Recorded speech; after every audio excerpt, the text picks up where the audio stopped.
ఆనందయ్య ఈ పేరు మీకు గుర్తుందా? అదేనండి, నెల్లూరులో కరోనాకు మందు కనిపెట్టి దేశం మొత్తం సంచలనంగా మారిన పేరు. అంతెందుకండి, ఐసీఎంఆర్ మరియు ఆయుష్ ల్యాబ్ ఇద్దరు నెల్లూరు వెళ్లి మరి ఆనందయ్య మందుని 10 రోజుల పాటు పరీక్షించిన విషయం కూడా మనందరికీ తెలిసిందే.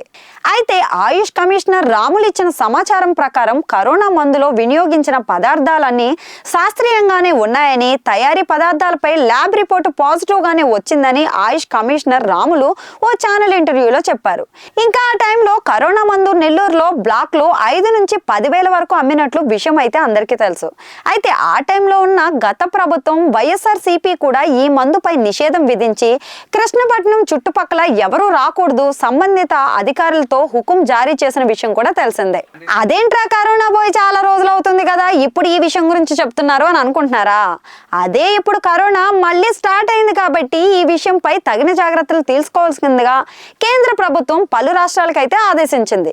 ఇక ఆనందయ్య మందులో ఉపయోగించిన పదార్థాలు ఇవే: తాటి బెల్లం, నల్ల జీలకర్ర, పొడవైన మిరియాలు, లవంగాలు, వేప, నేరేడు పళ్ళు, మామిడి పండ్లు, ఎర్రనెల్లి, పిండికూర, మురిపిండాకు, జిల్లేడు పాలు, గుంట ఆకులు, వంకాయ, పసుపు, తేనె,